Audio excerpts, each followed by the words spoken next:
राम राम दोस्तों, आज हम आपको एक सास बहू की कहानी सुनाएंगे जिससे आपका रिश्तों को देखने का नज़रिया ही बदल जाएगा।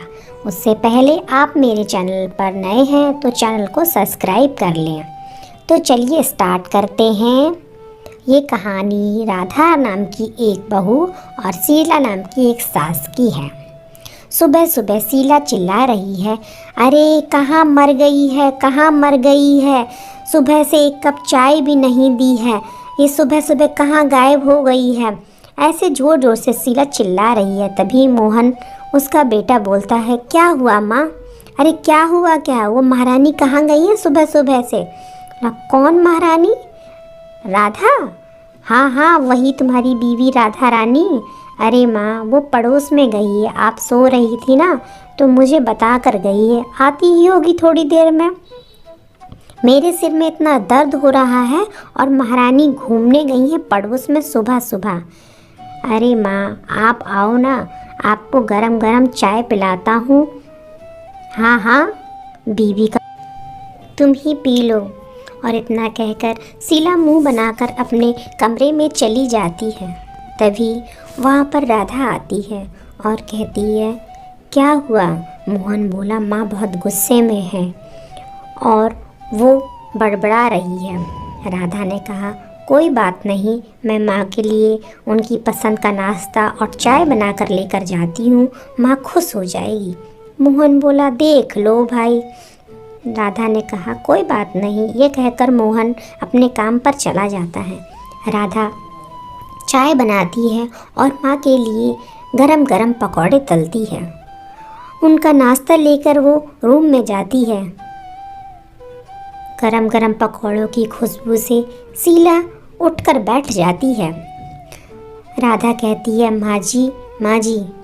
शीला बोलती है, क्या हुआ? माँ जी क्यों चिल्ला रही हो? माँ, मैं आपके लिए गरम गरम चाय और आपकी पसंद के पकौड़े लाई हूँ, तो क्या करूँ, मेरे सिर पर रख दूँ? नहीं माँ जी। तो वो चाय और पकौड़े शीला को देती है। शीला उसको खाने लग। शीला बोलती है, पहले ये बता, कहाँ गई थी तू? वो माँ जी, वो क्या, ठीक से बता ना। वो माँ जी, पूनम है ना, वो अपनी सास से झगड़ा कर रही थी, मैं उसी के पास गई थी। हाँ, झगड़ा सीखने के लिए गई होगी। सोच रही होगी कैसे रोज़ रोज़ सास से नए नए तरह से झगड़ा करूँ। नहीं माँ जी, नहीं, ऐसा कुछ नहीं है। शीला बोली, ऐसा सोचना भी मत, ये घर मेरा है और मेरा ही रहेगा, धक्के मार कर निकाल दूँगी यहाँ से, समझी? जी माँ जी। अब मेरे सिर पर ही खड़ी रहेगी? जा, घर का काम कौन करेगा? और हाँ सुन, और खाने में आज कढ़ी चावल, सब्जी, रोटी और रायता बना के रख लेना। और रोटी तभी सेकना जब सब गरम गरम खाएंगे, पहले से बना के मत रख देना। एक नंबर की कामचोर हो तुम। जी माँ जी, आप जैसा कहोगी मैं वैसा ही करूँगी। अब क्या मेरे सिर पर ही खड़ी रहेगी? जा यहाँ से, जाकर खाने की तैयारी कर। इतना सुनते ही राधा वहाँ से चली जाती है और अपने खाने की तैयारी करने लगती है। शाम को जब मोहन घर आता है तो उसे पानी देती है हाथ मुंह धोने के लिए और उससे बोलती है, आप फ्रेश हो जाओ, मैं आपके लिए गर्मा गर्म खाना लगाती हूँ। मोहन तभी माँ को आवाज़ देता है, माँ आओ खाना खाते हैं। माँ ने कहा, बेटा आ गए? हाँ माँ, आ गया हूँ, अब आप भी आ जाओ। माँ और बेटे दोनों साथ में बैठते हैं। राधा थाली लेकर आती है। थाली देखकर राधा से मोहन बोलता है, अरे ये तो 2 ही थाली हैं, अपनी थाली भी लेकर आ जाओ, सब मिलकर साथ में खाना खाएंगे। अरे खाना तो देखने में बहुत ही टेस्टी लग रहा है, जाओ जल्दी से अपनी थाली भी लेकर आओ। तभी शीला चिल्लाकर बोलती, यही दिन देखने को रह गया है, बस अब मेरे साथ बैठकर ये महारानी खाना खाएंगी, तुम ही लोग खाओ, मैं तो जा रही हूँ। ये सुनकर राधा रोने लगती है और मोहन कहता है, अरे माँ, तुम भी ना कहाँ पुराने विचारों में फंसी हुई हो, आजकल तो सब साथ में ही खाते हैं। मोहन राधा के खाने की तारीफ़ करने लगता है, कहता है, क्या स्वादिष्ट खाना बनाया है, तुम्हारे हाथों में तो जादू है। ये सुनकर राधा शर्माने लगती है और वो खुश हो जाती है। इस पर शीला मुँह बनाती है, हाँ तुझे तो हर चीज़ बहुत अच्छी लगती है। माँ, क्यों, खाना अच्छा नहीं लगा तुम्हें? ठीक है, इतना भी अच्छा नहीं कि तारीफ़ के पुल बांधे जा रहे हैं। ठीक है, जल्दी से खाना खा लो, उसके बाद आराम कर लेना, सुबह भी फिर काम पर तो जाना होगा। बोला हाँ माँ।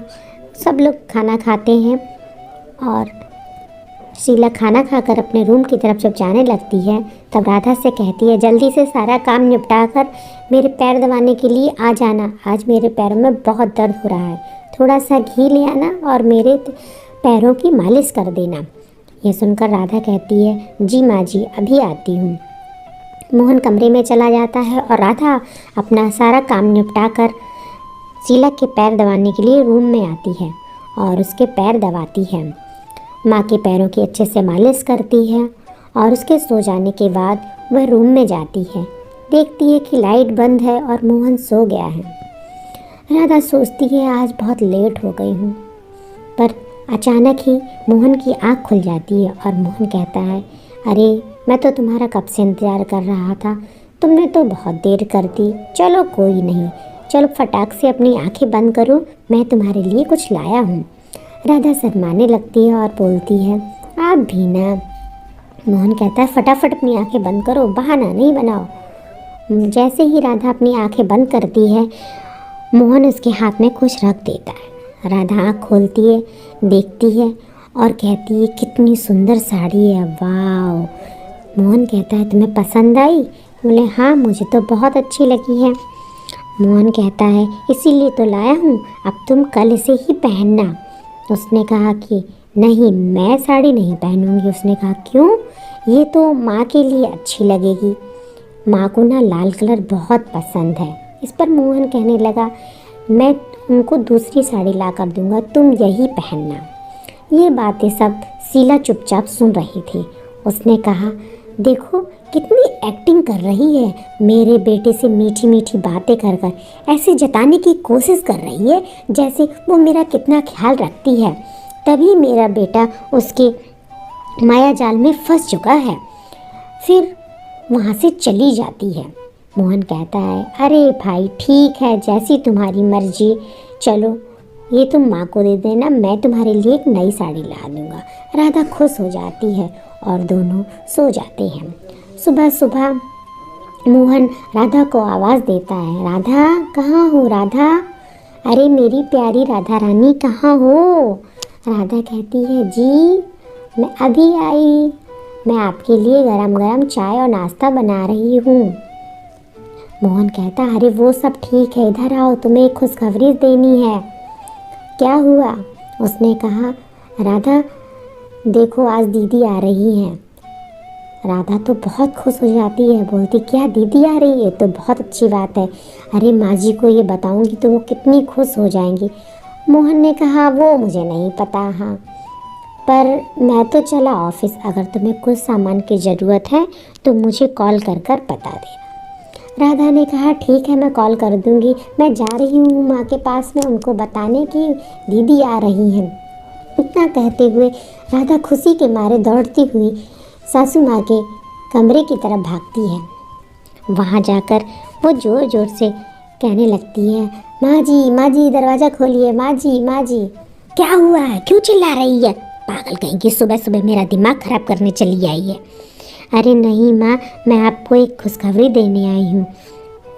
जैसे ही शीला ने दरवाज़ा खोला, राधा ने शीला को जन्मदिन की मुबारकबाद दी और पैर छुए उनके। शीला ने कहा, हाँ ठीक है, चिल्ला क्यों रही थी गला फाड़ फाड़ कर, क्या हुआ बता? अरे माँ, आज दीदी आ रही है। क्या, मेरी बेटी आ रही है? कितने दिनों के बाद, मुझे कितना सुकून मिला ये सुनकर। हाँ, अब अच्छे से तैयारी कर ले, ने थोड़ी सी भी कामचोरी नहीं होनी चाहिए। मेरी बेटी की पसंद के सारे पकवान बनाना, साथ में खीर भी, उसको बहुत पसंद है। हाँ माँ जी, मैं सब कुछ तैयार कर लूँगी, आप चिंता मत कीजिए, मैं दीदी का अच्छे से आवभगत करूँगी। ये कहकर राधा वहाँ से चली जाती है और अपने काम में लग जाती है। शाम को दरवाज़ा खटखटाने की आवाज़ होती है और वहाँ से बाहर से आवाज़ आती है, भाभी भाभी भाभी देखो मैं आ गई हूँ, भाभी आप कहाँ हो, जल्दी आओ जल्दी आओ। ये सुनकर शीला बाहर आती है और कहती है, अरे मेरी बेटी आ गई है, क्या भाभी भाभी लगा कर रखती हो, मैं सुबह से तुम्हारा इंतजार कर रही हूँ और तुम भाभी भाभी कर रही हो। पता नहीं इस कलमुही ने सब पर क्या जादू कर दिया है, जो देखो उसी के गुणगान गाते रहता है।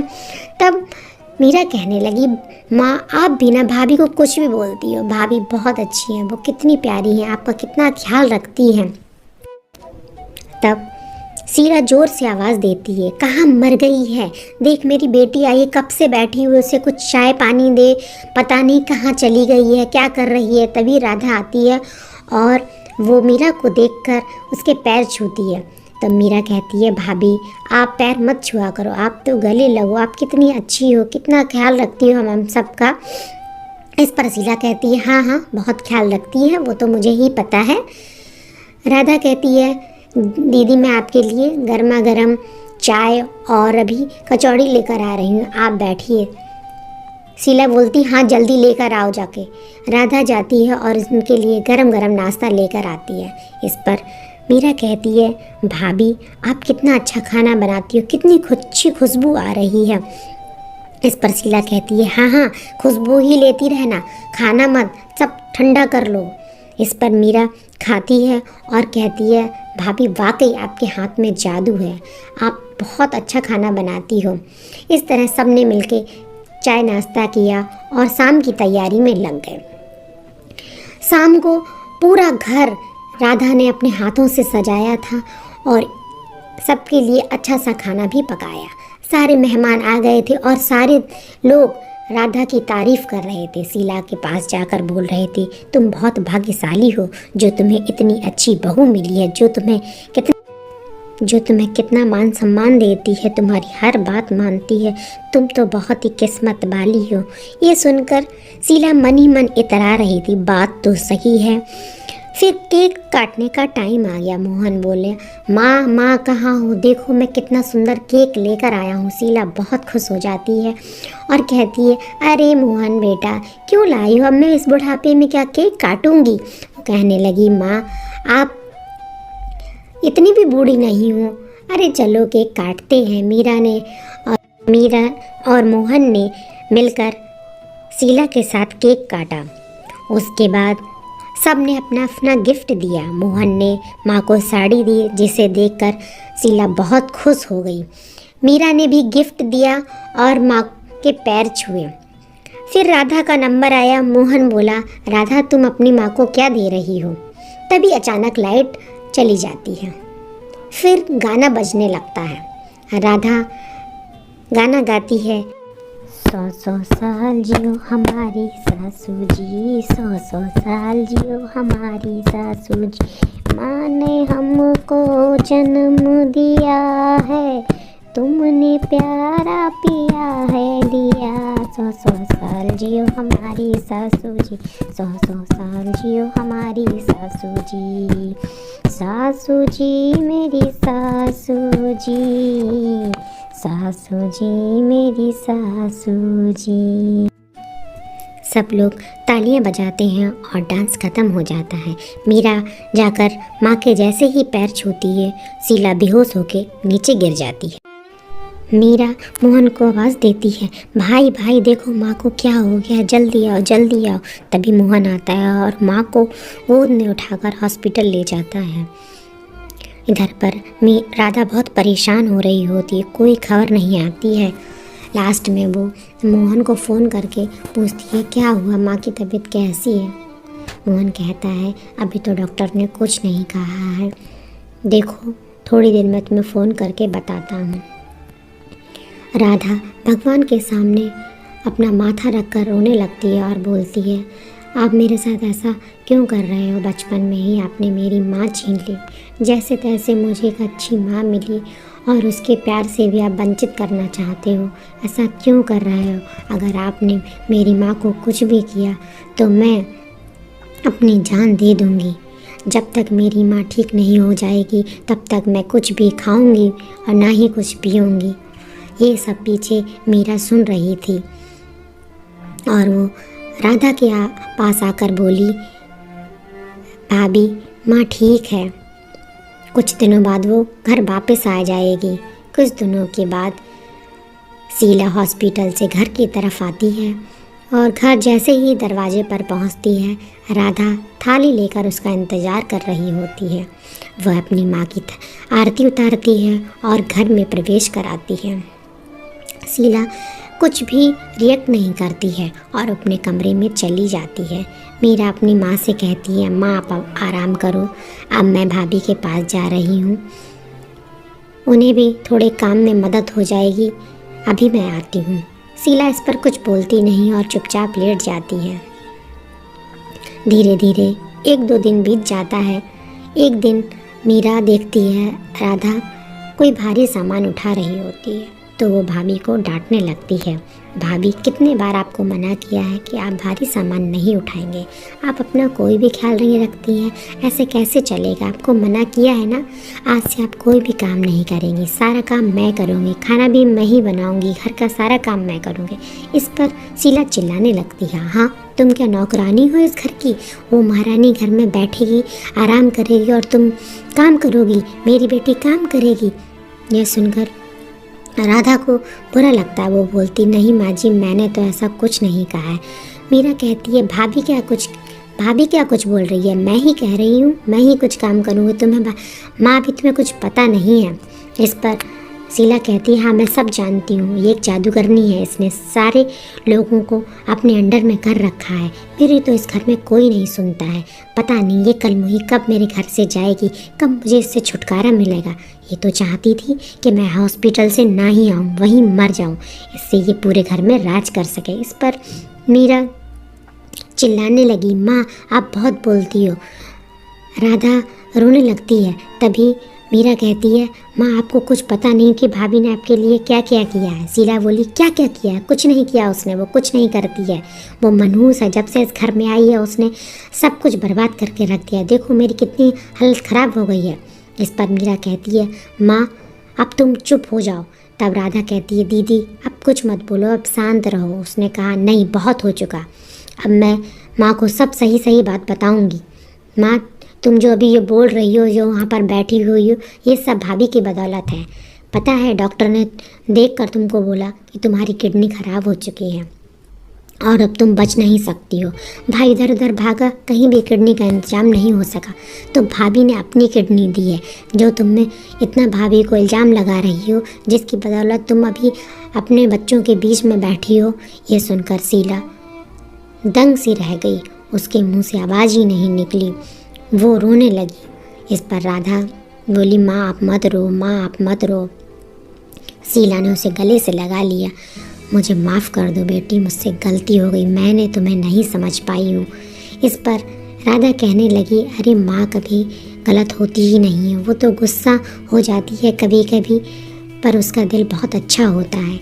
इस पर मीरा कहने लगी, देखो माँ इतना सब हो जाने के बाद भी भाभी आपसे कितने अच्छे से बात कर रही है, कितना प्रेम है उनके मन में। तब शीला कहने लगी, हाँ मैंने अभी तक इस हीरे को पहचान ही नहीं पाया, बताओ मैं कितनी बदकिस्मत हूँ। इस पर राधा कहती है, नहीं माँ आप बहुत अच्छी हो, मुझे आपने इतना प्यार दिया है। इस पर मोहन आ जाता है और कहता है, मुझे तो सब लोग भूल ही गए हैं।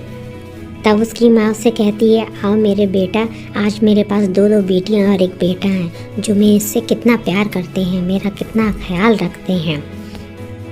अगली सुबह शीला जैसे ही राधा को देखती है तो उसके दिमाग में एक शरारत आती है और वो ऐसे बिहेव करती है जैसे कि वो राधा से बहुत नाराज़ है और ज़ोर ज़ोर से चिल्लाने की एक्टिंग करती है। बताइए कहाँ गई महारानी, कब से आवाज़ दे रही हूँ, अभी तक चाय लेकर नहीं आई मेरे लिए, कहाँ गई है महारानी, कुछ तो बोलो।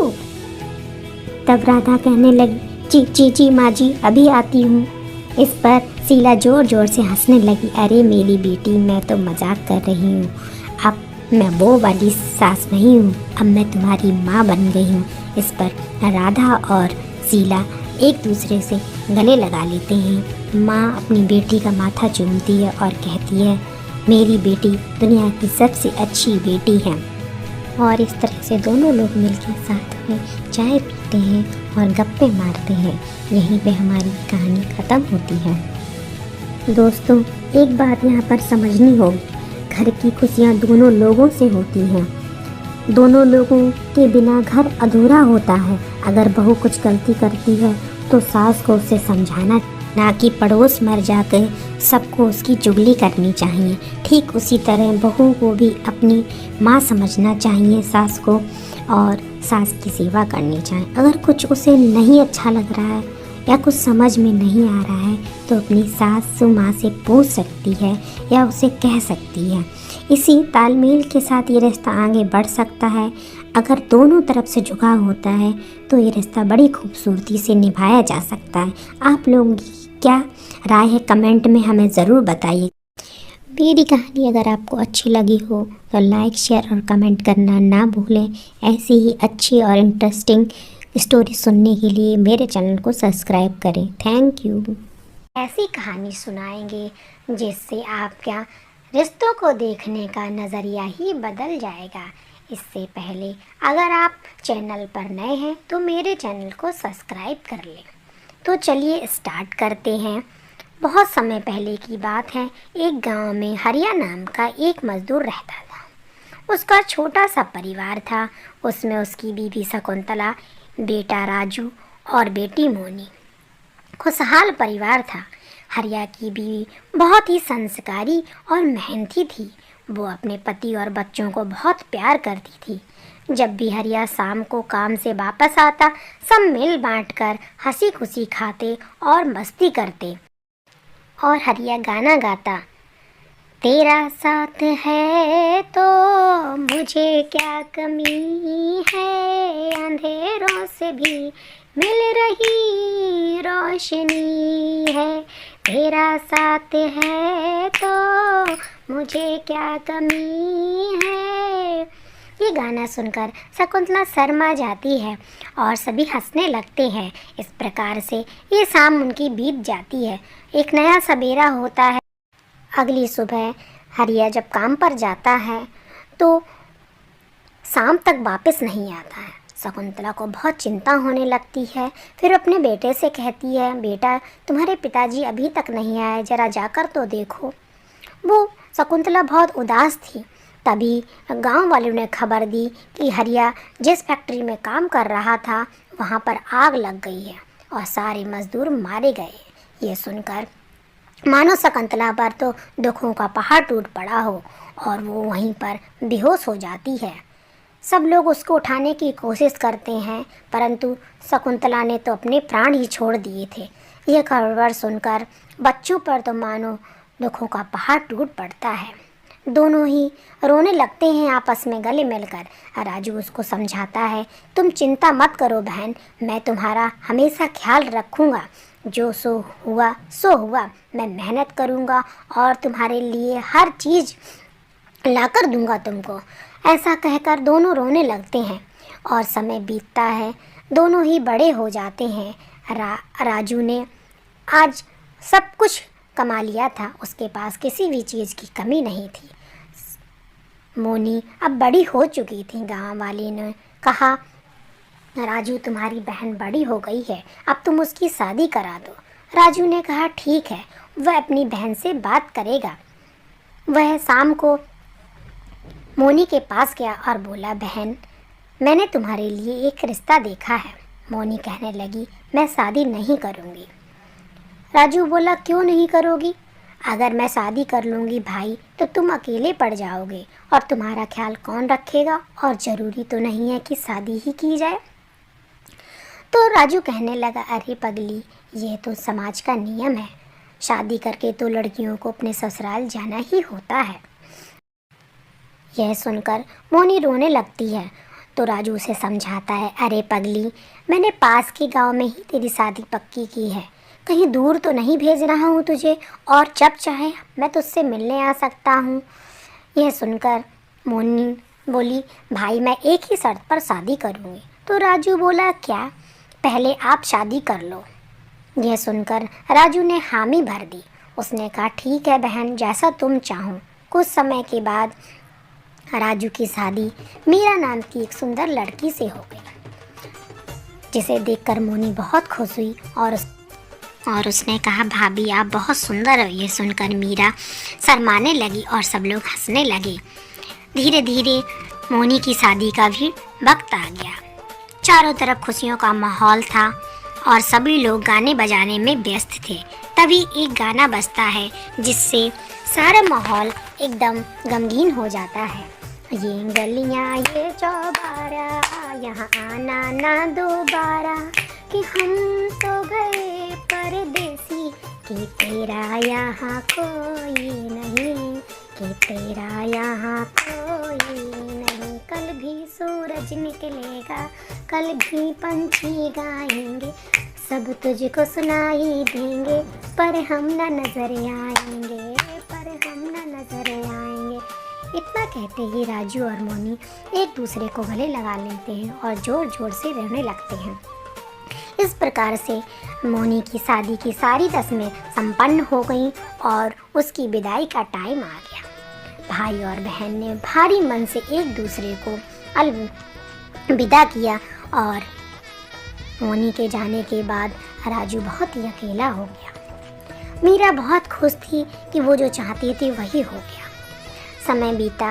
एक दिन मीरा ने कहा, जल्दी से तैयार हो जाओ, आज मैं अपने भाई के घर जाऊंगी। तो राजू ने पूछा, क्यों, ऐसा क्या है? तो उसने कहा, आज तो राखी है।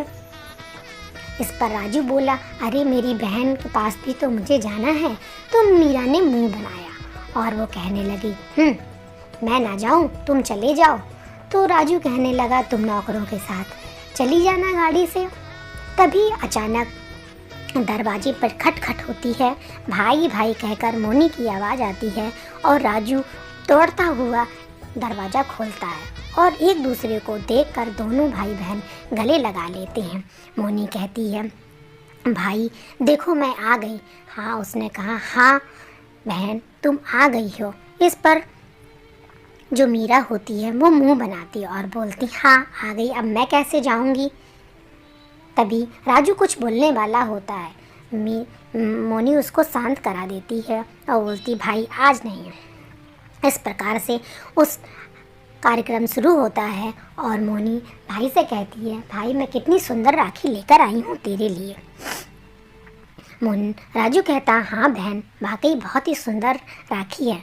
और फिर वो थाल सजाती है और तिलक करने के लिए सब कुछ तैयार करती है। तभी मीरा का भाई आ जाता है। मीरा उसको देखकर बहुत खुश होती है और दोनों बहनें मिलकर अपने अपने भाइयों को तिलक करते हैं और फिर गाना बजता है, इससे समझो ना रेशम का तार भैया, मेरी राखी का मतलब है प्यार भैया, मेरी राखी का मतलब है प्यार भैया। इस तरह से राखी का कार्यक्रम संपन्न होता है और मीरा का भाई राखी बंधवा कर अपने घर की तरफ चला जाता है। सब लोग खाना खाते हैं और शाम को आराम करते हैं।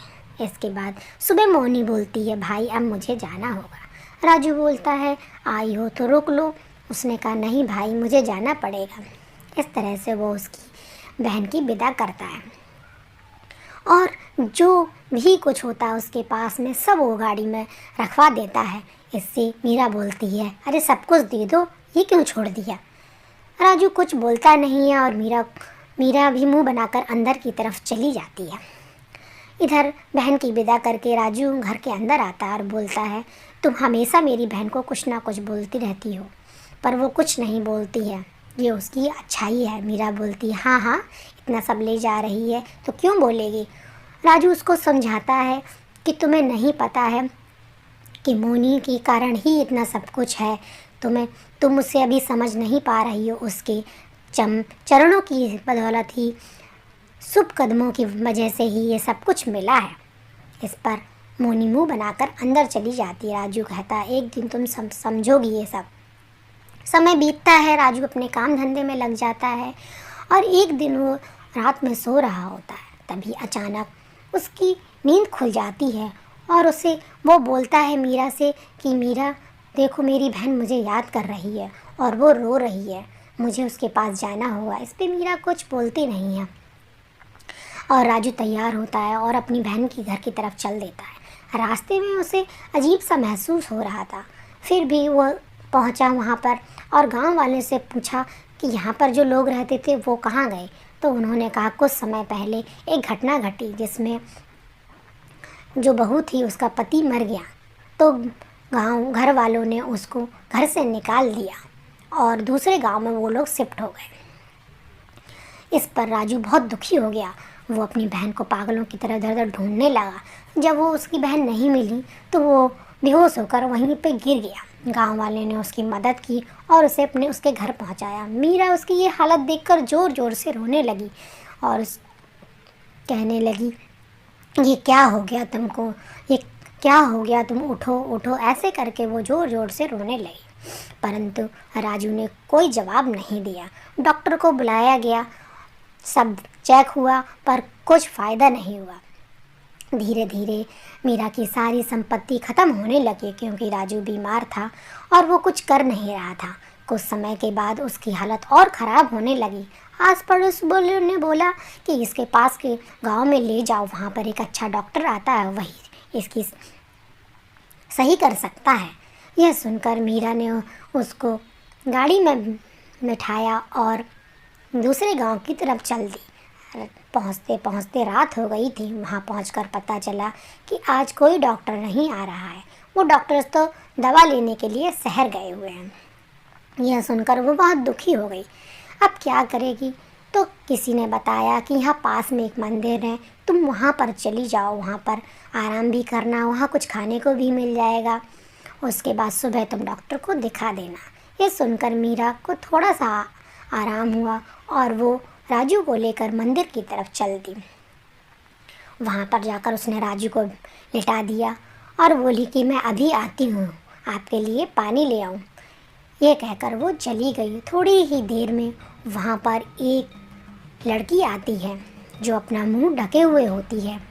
वो आकर उसे कुछ खिलाने की कोशिश करती है। तभी मीरा आ जाती है और उसे चिल्लाने लगती है और वो चली जाती वहाँ से।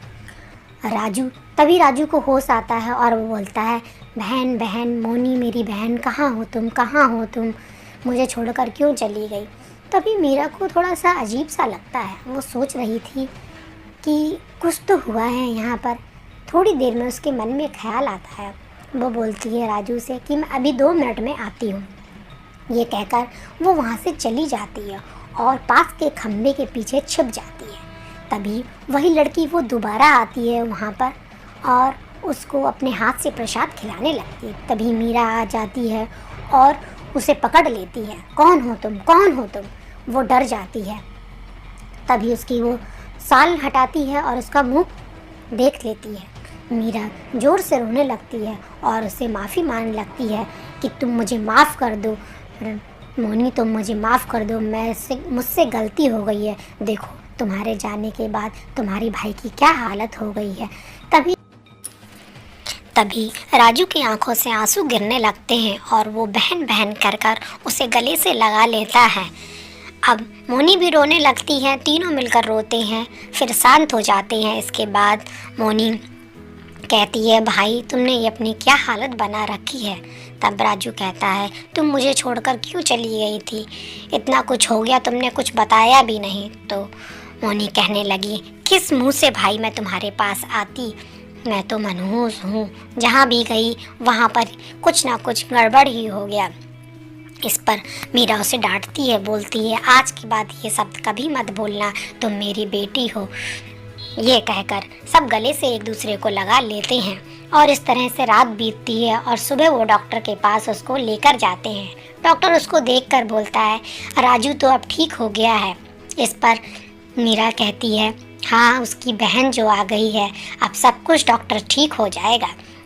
डॉक्टर उसको दवा देता है और सब अपने घर की तरफ चल देते हैं। घर पहुंचते ही मोनी जैसे ही घर में घुसने लगती है, मीरा उसे रोक देती है और कहती है, रुको, अभी तुम अंदर नहीं जा सकती हो।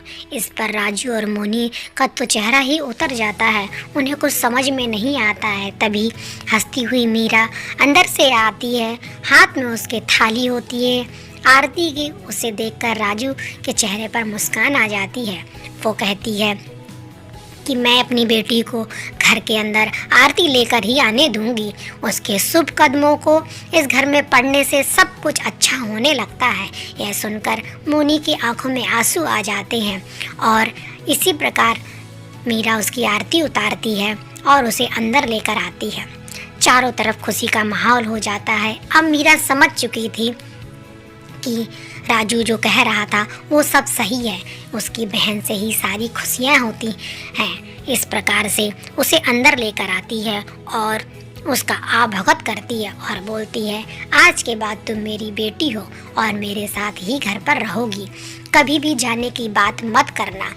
इस प्रकार तीनों लोग मिलकर हंसी खुशी साथ साथ एक दूसरे से कसम खाते हैं कि कभी भी कोई भी कारण हो, किसी भी किसी प्रकार का भी कोई भी बात हो, एक दूसरे को छोड़कर कभी नहीं जाएंगे, हमेशा एक दूसरे के साथ रहेंगे।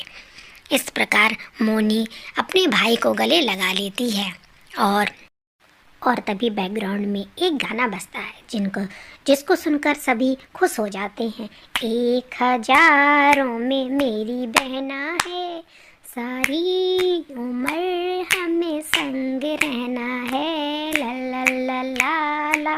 और ये सुनकर मीरा भी बहुत खुश हो जाती है और इस तरह से एक परिवार की सारी खुशियाँ वापस आ जाती हैं। आपका क्या विचार है?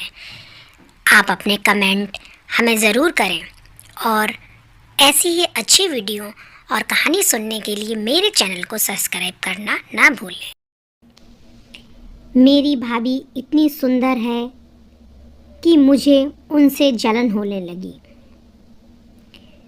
मैं उनकी सुंदरता को मिटाने के लिए आतुर होने लगी।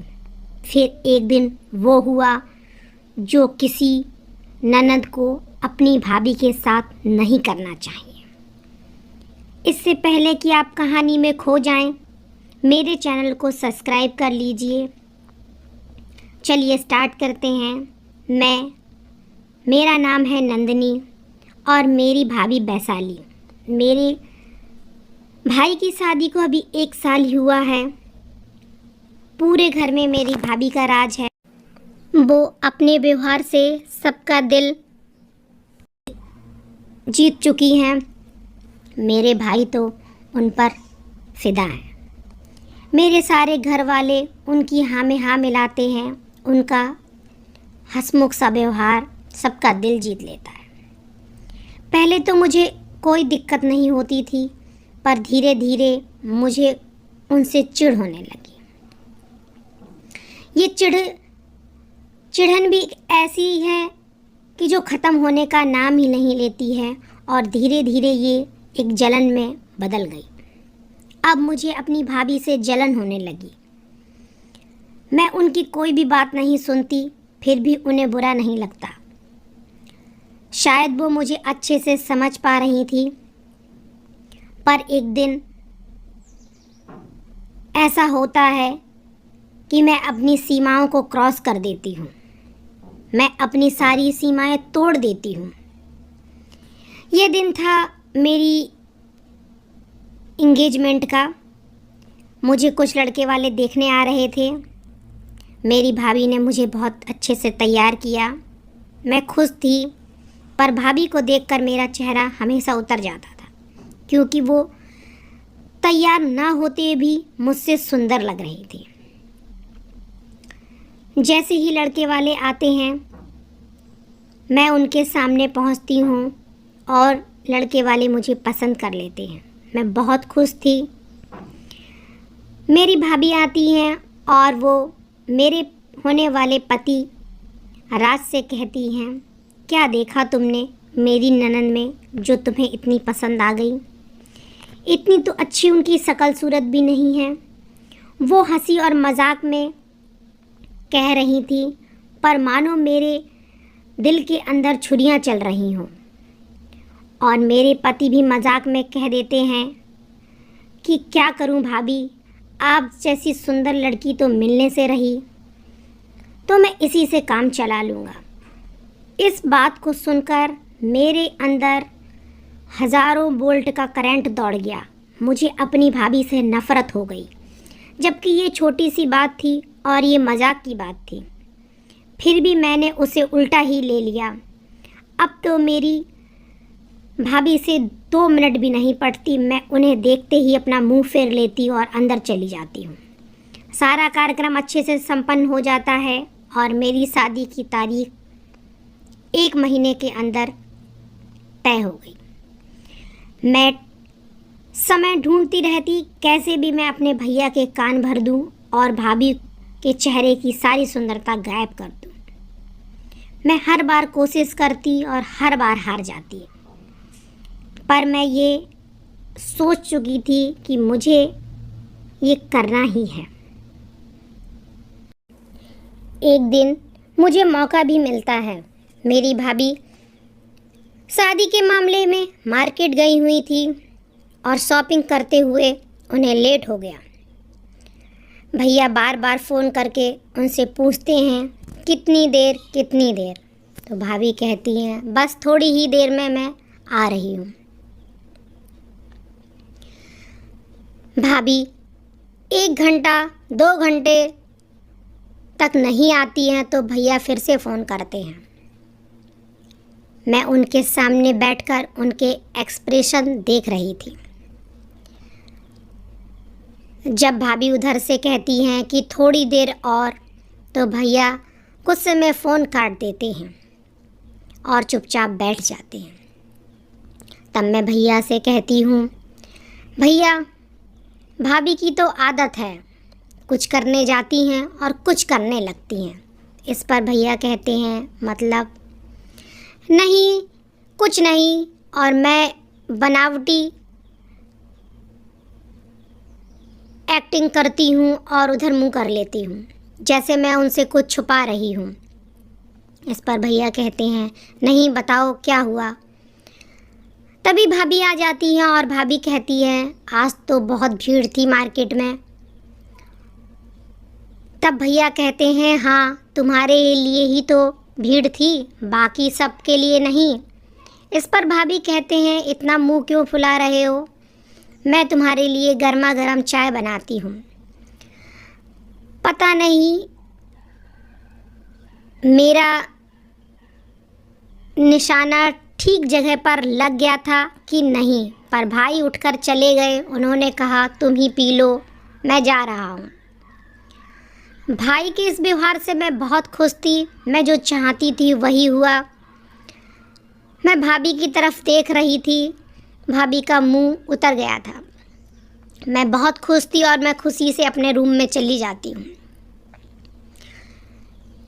शाम को सब लोग खाना खाते हैं और रूम में चले जाते हैं। फिर भाभी के रूम से अजीब सी लड़ने की आवाज़ें आती हैं। मैं कान लगाकर आवाज़ों को सुनती हैं। उसमें भैया भाभी को डांट रहे होते और कहते हैं कि तुम कुछ ज़्यादा ही उड़ने लगी हो, तुमसे जितना कहो उतना नहीं करती हो, तुम सब अपना मन का करती हो, तुम तो मुझे कुछ समझती ही नहीं हो। भाभी कुछ बोल नहीं रही थी, बस रोए जा रही थी। भैया कहने लगे तुम्हें अपनी सुंदरता पर कुछ ज़्यादा ही घमंड हो गया है। जब देखो सबके सामने खड़े होकर बातें करने की आदत तुम्हारी नहीं गई है। मैं कुछ समझ पाती, तभी भाभी ज़ोर ज़ोर से रोने लगती हैं। भैया बाहर निकल आते हैं और मैं फटाक से अपने रूम में चली जाती हूँ। मैं आज बहुत खुश थी और मुझे बहुत दिनों के बाद एक सुकून भरी नींद आई। पर ये गलत है, अभी मुझे ये समझ नहीं आ रहा था। मेरी शादी को सिर्फ 10 दिन बचे हुए थे और घर का माहौल थोड़ा बिगड़ा हुआ था। मम्मी पापा बार बार भाभी से पूछते, पर भाभी कुछ जवाब नहीं देती। एक दिन तो भैया सबके सामने उनको डांट देते हैं। इस बात का मुझे भी बहुत बुरा लगता है कि बात उतनी छोटी नहीं रही, ये बात कहीं की कहीं पहुंच गई है। मैं तो सिर्फ भाभी को नीचा दिखाने की कोशिश कर रही थी, पर यहाँ तो रिश्ते बिगड़ने लगे। बात इतनी बड़ी थी कि भाभी घर छोड़कर चली जाती हैं और भाई उन्हें रोकते भी नहीं हैं। अब तो मेरा दिल बैठा जा रहा था कि मैंने ये क्या कर दिया। अगर मैं मम्मी पापा को ये बात बताती तो वो मुझ पे गुस्सा होते और मुझे बहुत डांटते। मैं बताना भी नहीं चाहती थी और किसी भी तरह भाभी को घर लाना चाहती थी। मैंने लाख कोशिश की भाई को मनाने की, पर वो नहीं माने। मैं थक हार गई और मैं बस भगवान से यही प्रार्थना कर रही थी, किसी तरह वो भाभी को भेज दें। मैं उनसे माफ़ी मांग लूँगी, मैं उन्हें सब सच बता दूँगी। पर भाभी मेरा फ़ोन भी नहीं उठा रही थी, ना ही वो किसी से बात कर रही थी। अब शादी के 2 दिन बचे हुए थे। माँ की चिंता बहुत तेज़ बढ़ने लगती है। वो बार बार कहती हैं भैया से कि भाभी को ले आओ जाकर, पर भाई है कि टस से मस नहीं होता है। तभी भाभी घर में आ जाती हैं। उनको देखकर माँ उनसे लिपट जाती है, कहती है बेटा तुम कहाँ चली गई थी। मैं तो परेशान हो गई थी। तब भाभी कहती नहीं, मुझे कुछ ठीक नहीं लग रहा था इस दिन, इसलिए अपनी माँ के पास चली गई थी। शादी के बहुत सारे काम बचे हैं, माँ जी जल्दी जल्दी से निपटा लेते हैं। वो खुश होकर घर का सारा काम करने लगती हैं। उनके आने से घर का माहौल बदल जाता है, सब खुश रहते हैं। पर टेंशन अभी वहीं की वहीं थी। भैया भाभी आपस में बात नहीं कर रहे थे। मेरी शादी का दिन भी आ जाता है और भाभी मुझे तैयार करती है।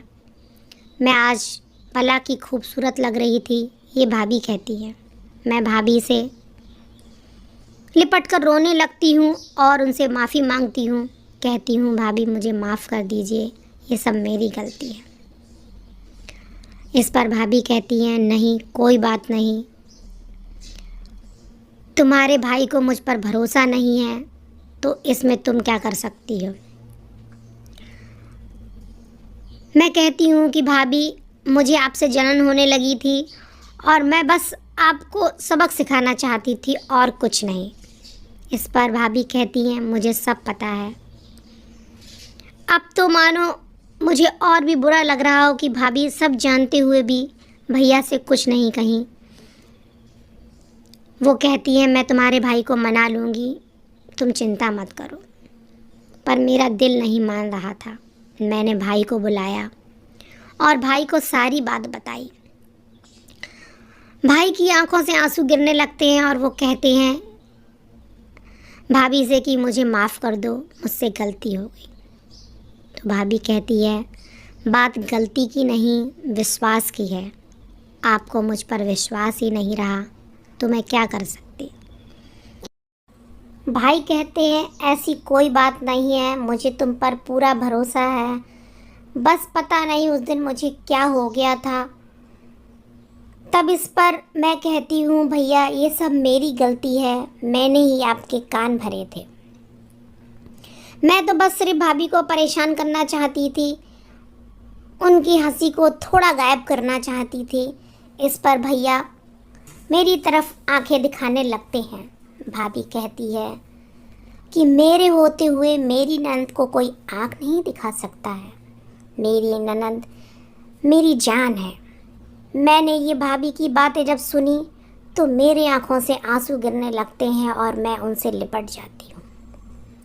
भाभी अपने हंसमुख अंदाज में कहती हैं अरे पगली ज़्यादा रोएगी तो तेरा मेकअप खराब हो जाएगा।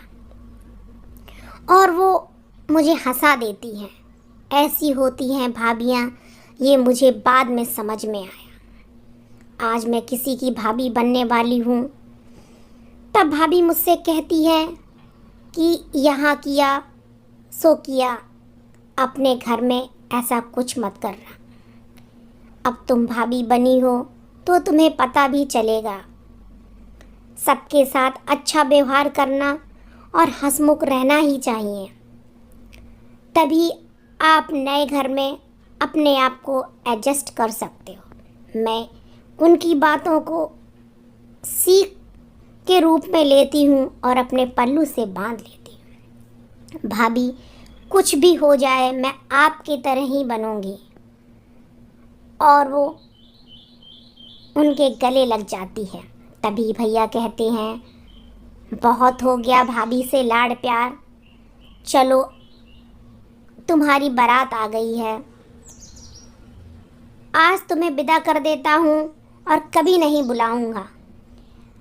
भैया हंसकर कहते हैं और मैं कहती हूँ भाई आप ऐसा क्यों बोल रहे हो। इस पर भाभी कहती है चलेगी तो मेरी ही, तुम्हारे भैया की कोई नहीं सुनेगा, मेरी ननद है, मैं जब चाहूँ उसे बुलाऊंगी, वो मेरी ननद कम मेरी बेटी है। दोस्तों आज मैं सीख चुकी थी कि परिवार को एक साथ जोड़ के रखना कितना मुश्किल होता। जब आप किसी के घर जाते हैं